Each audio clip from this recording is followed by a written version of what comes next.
दोस्तों, good morning. Your host and दोस्त Arun is one second with you.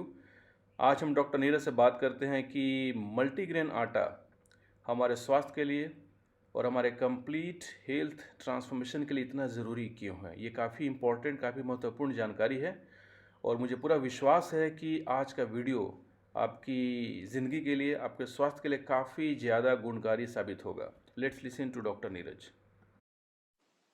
आज हम मल्टीग्रेन अनाज के बारे में लोगों की बहुत जिज्ञासा होती है कि इसका क्या उपयोग है। वास्तव में जितने प्रकार के अनाज होते हैं, लेकिन हम उसका उपयोग नहीं कर पाते हैं क्योंकि हर अनाज का अपना गुणधर्म होता है। जैसे बाजरा है, ज्वार है, मक्का है, गेहूं है, आपके अन्य अनाज है, कुल्थी है, आपके कुट्टू है, ये ओट है। ये जितने भी अनाज होते हैं, इन सब की विशेषता होती है कि किसी ने हर अनाज में अलग अलग प्रकार के कार्बोहाइड्रेट पाया जाता है। उसी प्रकार जितने पल्सेस होते हैं, जितने प्रकार के दाल दलहन जिसको हम बोलते हैं, दाल वाले अनाज होते हैं, उनमें अलग अलग प्रकार के प्रोटीन पाए जाते हैं। इसी प्रकार से जितने प्रकार के सीड्स होते हैं, सरसों है, तिल है, सूरजमुखी का बीज है, आपके बिनौले का बीज है, बहुत सारी ऐसी चीजें हैं जिनसे तेल बनता है। उन तेलों में भी अलग अलग प्रकार के फैट्स होते हैं। तो ये हमें, और प्रत्येक फैट की अपनी महत्ता है हमारे शरीर के समग्र रूप से स्वास्थ्य के निर्माण में। इसलिए हमें जानना चाहिए। अब जैसे कार्ब मल्टीग्रेन आटा इसमें काफी विश्व में प्रसिद्ध हो रहा है और वैज्ञानिकों भी कहना है कि हम बहुत सारे अनाजों को एक साथ मिलाते हैं तो उसमें किसी में अलग प्रकार का कार्बोहाइड्रेट जिसको हम बोलते हैं पॉलीसेक्राइड्स, मोनोसेक्राइड्स, डाइसेक्राइड्स, इस प्रकार से नॉन स्टार्च पॉलीसेक्राइड्स, ये कुछ इस प्रकार के कार्बोहाइड्रेट होते हैं जो हमारे स्वास्थ्य के लिए बहुत उपयोगी होते हैं, पेट के लिए बहुत उपयोगी होते हैं, जो कोलेस्ट्रॉल को नियंत्रित करते हैं। आपके हमारे पेट के, यानी एक प्रकार से ये आपके ओलिगोसेक्राइड्स का काम करते हैं, प्रीबायोटिक्स का काम करते हैं, जिससे भांति भांति के अनेक प्रकार के जो हमारे स्वास्थ्य के लिए उपयोगी बैक्टीरिया होते हैं, सूक्ष्म बैक्टीरिया, जो हमारा गट्स माइक्रोबायोम डाइवर्सिटी होता है, उसका बहुत सुंदर ढंग से विकास होता है।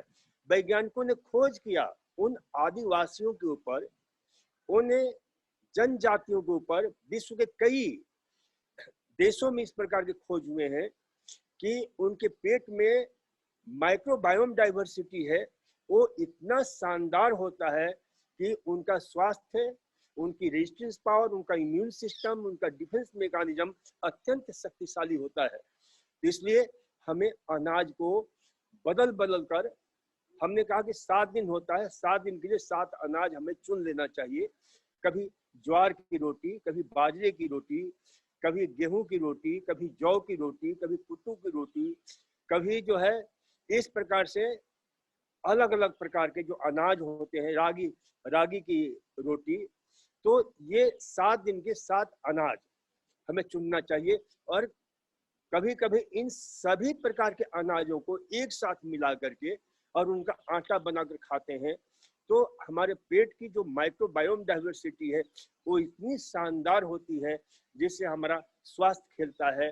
हमारे कोलेस्ट्रॉल को नियंत्रित, ट्राइग्लिसराइड्स को नियंत्रित रखते हैं, कोलेस्ट्रॉल को नियंत्रित रखते हैं।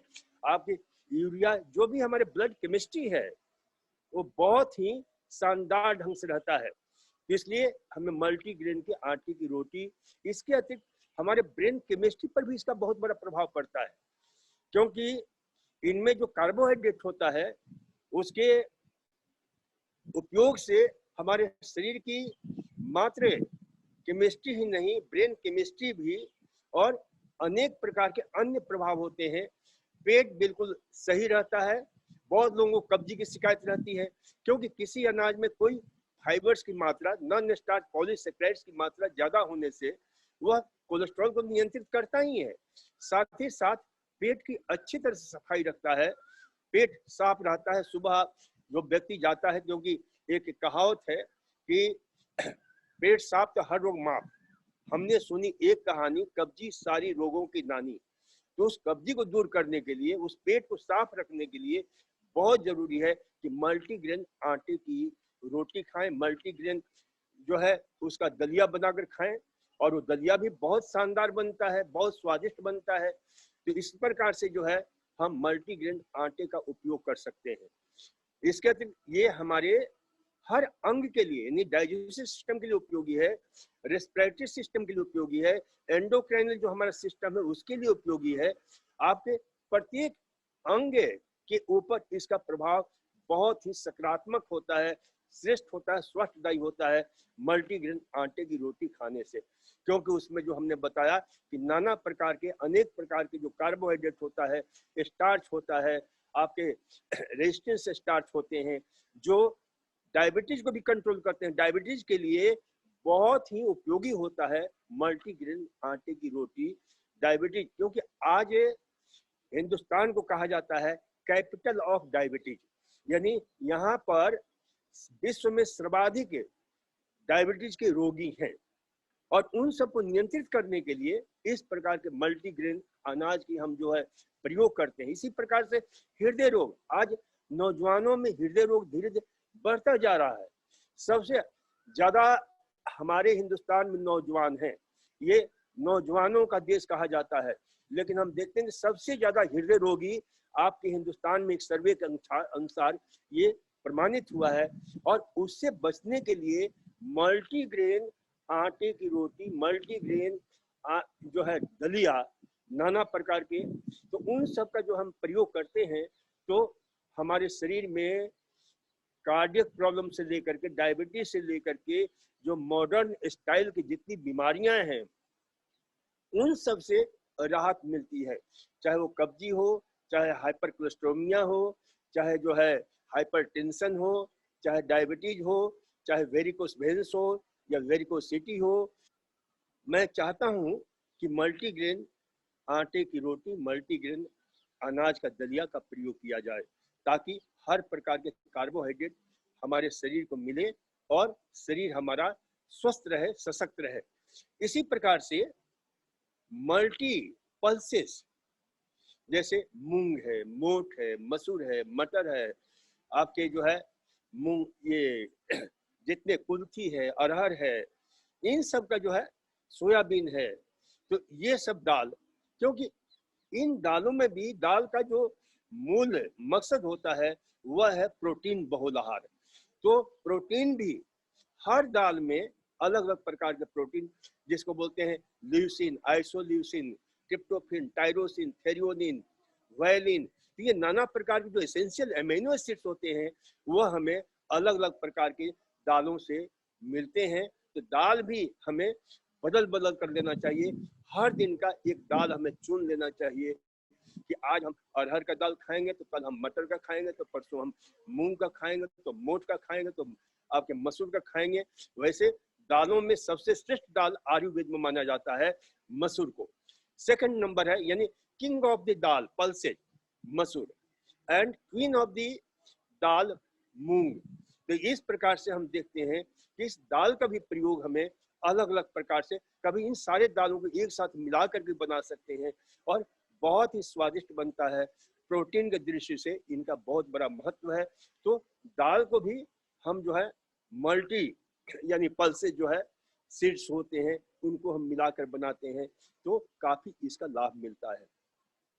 इसी प्रकार से हमें जो है, क्योंकि इन दालों का उपयोग हमारे शरीर के लिए बहुत, क्योंकि हमारे जितने भी पेप्टाइड्स हैं, हार्मोन्स हैं, आपके जो है सेल्स के जो न्यूक्लियस है, आरएनए है, डीएनए है, जितने प्रकार के बहुत ही एसेंशियल जो है ना आवश्यक तत्व है ये प्रोटीन, और ये प्रोटीन के ही बने होते हैं।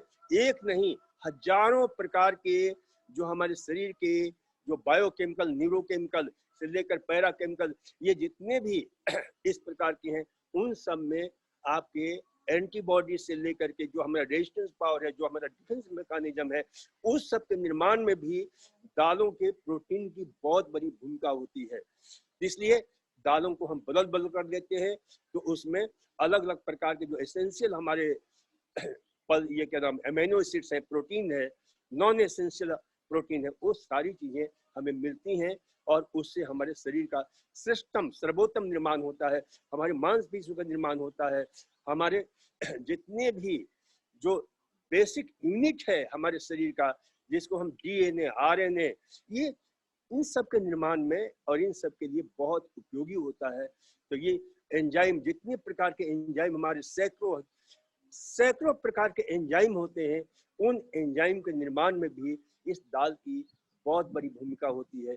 इसलिए दाल का प्रयोग हमें करें, और दाल को और श्रेष्ठतम तरीके से बनाने के लिए बहुत उत्तम है कि दाल को हमें कम से कम 10 आपके यानी 10-12 घंटे भिगो दें, और भिगोने के बाद उसे अंकुरित करें, स्प्राउटेड करें। तो स्प्राउटेड दाल का भी बहुत बड़ा महत्व होता है, क्योंकि जैसे जैसे हम स्प्राउट करते हैं तो उसमें अनेक प्रकार के बहुमूल्य तत्वों का निर्माण होता चला जाता है, अनेक प्रकार के एंजाइम उसमें बनते चले जाते हैं, क्योंकि जब जर्मिनेशन प्रोसेस से गुजरता है कोई भी अनाज, तो उसके जो कॉम्प्लेक्स मोलिकुल्स, कॉम्प्लेक्स जो तत्व होते हैं, वो सिंपल में बन डिवाइड होते जाते हैं, सिंपल में उसका ट्रांसफॉर्मेशन होने लगता है, वो अत्यंत पचने में सुपाच्य बन जाते हैं। इतना ही नहीं, उसमें अंकुरित करने से आपके हेमियोलाइटिक एंजाइम है, प्रोटियोलाइटिक एंजाइम है, लाइपोलाइटिक एंजाइम है, ये सारे एंजाइम का भी संवर्धन होता है, जिससे हमारा शरीर किसी भी यानी कार्बोहाइड्रेट को भी पचाने वाला, प्रोटीन को पचाने वाला, फैट को पचाने वाला, तो इससे शरीर हमारा तुरंत एब्जॉर्ब कर लेता है, एसिमिलेट कर लेता है, हमारे जीवन का हिस्सा बन जाता है। इसलिए स्प्राउटेड अनाज भी हमें प्रयोग करना चाहिए दाल के रूप में, गेहूं के रूप में। अब गेहूं का अंकुरण हम बताते हैं लोगों को। अब गेहूं का अंकुरण कितना अद्भुत है, अद्वितीय है, कि आप लाख का भी खर्च करें तो गेहूं में एक तत्व पाया जाता है जिसको हम बोलते हैं अल्फा एमाइलेज सक्सिनेट। यानी मार्केट में लाख रुपए खर्च करने तो ये मिलने वाला नहीं है, ये बहुत ही नेचुरल अद्भुत है, जिसके गुण के विषय में हम अगली एपिसोड में आपसे चर्चा करेंगे कि अंकुरित धान्य भी कितना उपयोगी होता है। तो अंकुरित धान्य भी हमें बदल बदल कर लेना चाहिए, कभी मूंग, कहीं मटर, कहीं मसूर, कहीं मूंगफली, कभी आपके ये विशेष रूप से जितने भी प्रकार के अनाज हैं, आपके दलहन है, बीज है, आपके मेथी है, मेथी का अंकुरण कितना उपयोगी होता है, विशेष रूप से उन लोगों के लिए जिनको आर्थराइटिस है, जिनको घुटने में दर्द है, जिनको वात विकार है, उनके लिए, क्योंकि मेथी को अंकुरित करते हैं तो उसमें कॉर्टिकोस्टेरॉइड हार्मोन से लेकर कई प्रकार के ऐसे तत्व उसमें संवर्धित हो जाते हैं जो अत्यंत उपयोगी है हमारे स्वास्थ्य के लिए। तो बहुत बहुत धन्यवाद, नमस्कार, पुनः हम मिलेंगे, बहुत बहुत धन्यवाद।